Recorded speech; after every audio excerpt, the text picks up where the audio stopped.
Hi, everybody. Welcome to Experts Dig In with Doggies for Dementia. And I am Carmen DeValis, founder of Doggies for Dementia Foundation.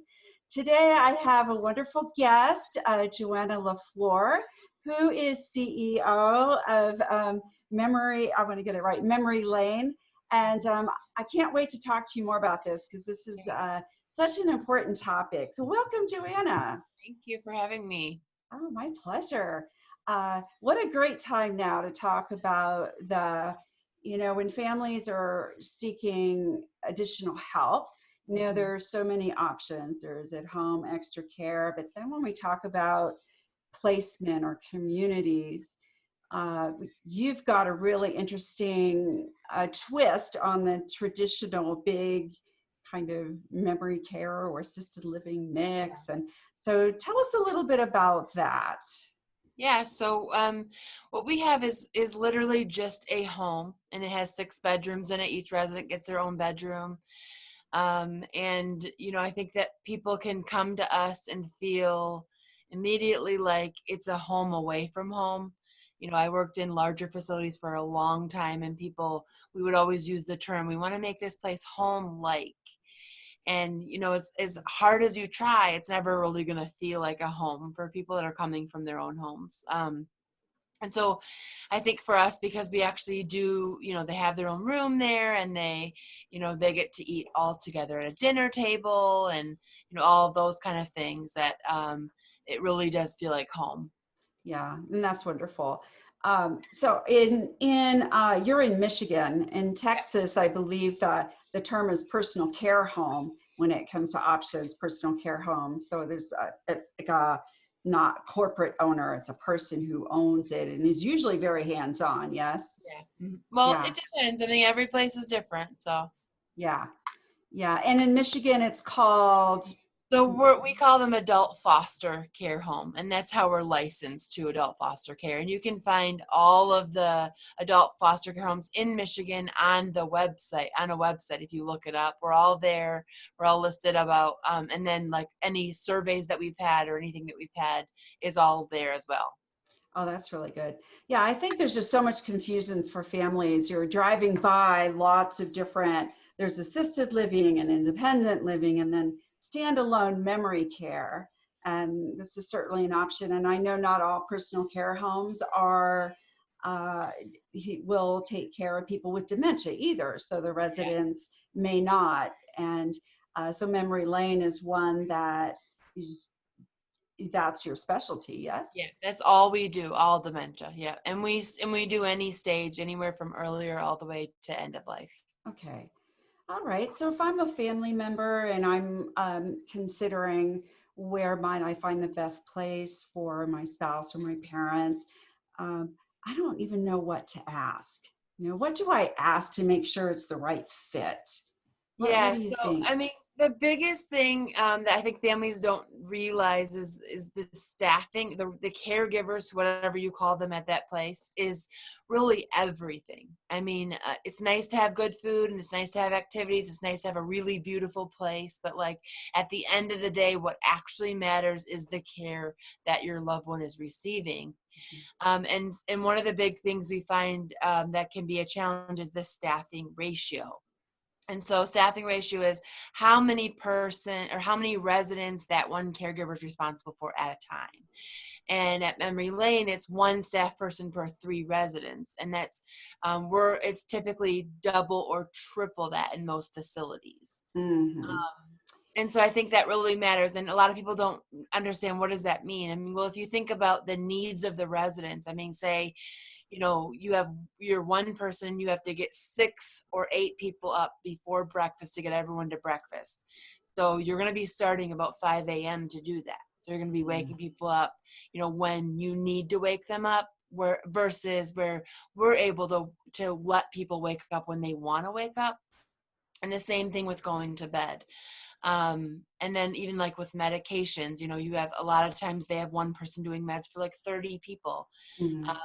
And again, so they're going to be given meds starting, at random times. And maybe that's where we see a lot of people saying, oh, well, they don't want to take a shower. They don't want to get up in the morning. They don't want to take their meds. And then you're like, well, how are you doing it? What time is it happening? It's like, well, it's 5 a.m., but I have to get them up at this certain time, and they're, Mm-hmm. so I think that's a big thing is, for me, I really believe that my business is my caregivers, and I can be as passionate and I can be as advocating and I can train and I can love and I can, do everything. But it really comes down to the people that work for me and the minute to minute decisions that they make. And ultimately, I'm only as good as my worst caregiver. Mm-hmm. Yeah, it's the people, right? It boils down to the people. Now, all the other stuff is very important, but if the people and the connection and the relationship is missing, I think then, as you said, is like everything else is just not as important, and it's just, yeah, doesn't matter. So I love that. So it sounds to me then lots of individual care and based on the person's likes and dislikes. And uh, so do you have like a special intake? How do you get to know my loved one? Yeah, so what we do is, we do an assessment, and we really want to get to know what not only their needs are, but also like their preferences and what they did for a living. Like, we want to know their diagnoses and how they like things done. Are they a morning person? Are they an evening person? What their food preferences are, what they did for a living, what kind of clubs and organizations were they involved in, where did they travel, how do they like their coffee, like all those things, so that we can really get to know the person and that we can provide the care based on the needs of the person and the preferences of that person, and not based on what we want for them or we need to do for them or that kind of stuff. I mean, it Yeah. really makes all the difference in the world when you provide that personalized care. Oh, well, definitely, definitely. And I think when people are looking for what's the best place for my loved one, that is a real key thing. We just may not know how to ask for it, Yeah. or even if that's possible, right? If that even possible is a great question.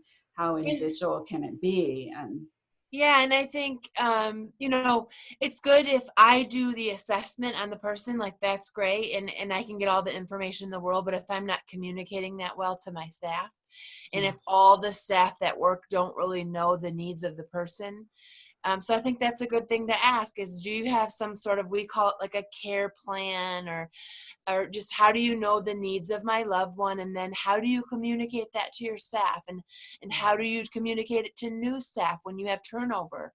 So I think, yeah, that's really important.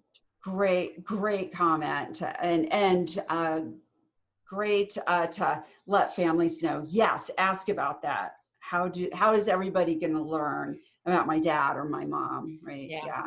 So you brought up caregiver turnover, and I know this is an issue and across the nation. It's not just in Texas, not just in Michigan. It is a situation. And so, what is a good question for families to ask about to find out about turnover? Yeah, I mean, you can ask, how is your turnover? But honestly, I think the better question is just, how do you treat your staff? Because if you know how they treat their staff, you're going to know how their turnover is. Mhm. So, I mean, asking things like, what benefits do you provide to your staff? Are you competitive with pay? One of the things that I find that a lot of places do that is a bad practice is called mandating. And what a lot of places do is, like, if someone doesn't show up for the next shift, then they say, maybe I just worked afternoon shifts and someone didn't show up for midnights, and they're like, okay, well, you have to stay now for another 8 hours. And that's Mhm. like a really poor practice that a lot of places do. But they do it because, they need the staff, or because, for like over at Memory Lane, what we do is, if someone doesn't show up, then there's someone on call, an admin staff on call. So we would come in instead of forcing someone else to come in if we can't find anyone. Mhm. But I think mandating, talking about that, I think, how do you train your staff and how do you support them? Is someone on call for them 24/7 if they need help? And do they when you train them, do you train them in person or do you set them in front of a video? Because obviously those are two different kinds of trainings. And how do you help them continuously learn so that they can continuously improve? I think some of those are some really good questions to ask, and really getting to know what the company does for the staff. That's fantastic. It sounds like the questions revolve around what's the care staff like? What's the ratio? How many care staff to residents? What's their training? And what makes this community? What makes it special? Really, how do you treat the staff? And Yeah. and How do you and take just care of your staff? yeah, and really just open your eyes and look around, right? I would, Observe. and I always tell families when you're going to a place, don't just talk to the marketer. They're paid to sell you on that place. Talk to the staff, talk to the residents, talk to other family members, ask for references from other family members that are either currently there or previously there. Look on reviews online for the facility, and come at different times of the day. Don't just come during the day, but come in the evenings, come on the weekends when there's not as much supervision. Yeah, great point. And that's okay to do, right? I mean, it's okay to do that. Absolutely. Yeah, or okay to, I think as family members, we're not really sure what's okay to ask and where that line is. And I think to ask for references is a great thing. I mean, if people aren't giving you that stuff, then I mean, it's probably a red flag that you probably don't want to go there. Maybe I think so. this is a huge decision you're making for your loved one. And I understand that from people. I mean, I had a grandma that had Alzheimer's and I helped choose a place for her. And so, I think I understand that from a family perspective. This is your most, this is someone that's very special to you that you're entrusting in someone's care. Yeah, I so love that. And I think it's important enough. I'm gonna create a list of questions to ask. And the link to that will be in the comments because you really want to take that with you Yeah. and cover your bases. Because I think, I don't know about you, but at the time when you're really faced with, there's so much emotions while you're looking and choosing and what's right and just all the stuff that goes along with it. It's hard. It's very difficult. And how much easier to be able to look at a list than to try to Yeah. remember in your head Yeah, when for you're sure. getting all the stuff. Yeah. Well, thank you so much. How beneficial is that? Because tough times Yeah, to for be in a sure. position. I'm sure you see that too. Yes. Yeah, it is hard. And Families. I think that the most challenging thing is when we have families that come from other facilities. So like they've already done this once Yeah. and then they feel like they failed and they have to do it again, and it's hard for them and hard for their loved one. And I think, it's important to try to take some time in the beginning and ask the right people and ask the right questions and then hope that they're being honest with their answers. Mm-hmm. Yeah, and there isn't shame that if it doesn't work out, that you really don't, you want to try to lessen that and moving because it's stressful. Transitions are difficult for a lot of people. And however, if it's not a good Yeah. fit, then it's not a good fit. And that's nothing, oftentimes there isn't anything you can point to. It's just, hey, it's just not a good fit. And Yeah, and that's you okay. don't know what you don't know. So, I mean, a Right. lot of families are, and sometimes you're forced into a decision quickly. Mm-hmm. So, Right. you can only do the best that you can. And if it's not working, it's okay to say, this is really not working. And I know that there's something better out there. There has to be something better out there. Mm-hmm. Yeah, and there's so much guilt and shame around caregiving and families and things. So let's just take that one off. Let's just Yeah. take that one off the list. Yeah. All right. Well, thank you so much, Joanna. I really, really appreciate that. All you've had to offer, so beneficial to families. And I know your families must love you because I can tell you would help make it Well, so we do it. much. Yeah, we have great relationships, and I think it is important to remain in constant communication with your families and let them know what's going on. And Mm, I think it's important to have someone at the facility with which you can connect with, even if it's a larger place. But I think that is a benefit of a smaller place, yeah. is that you do have someone that you can connect to and ask questions and talk on a regular basis. Yeah. So important. Yeah. Well, thank you so much. And we'll include that list for you to print out and take with you if, when you're going to think about what to do about placement. So you'll Yeah, know that's what a to great ask. And idea. that's no matter where you're looking. Those are great questions. Whether it's the large, multiple kind of community or standalone memory care or the personal care homes. Mm-hmm. All really great. All Yeah, right. Well, thank you. Thank you so much, Joanna. I really you're appreciate it. welcome. Thanks for having Uh, me. you're welcome. And thank you all listeners for Experts Dig In with Doggies for Dementia. We'll catch you next week. Thanks a lot. Bye-bye. Bye bye.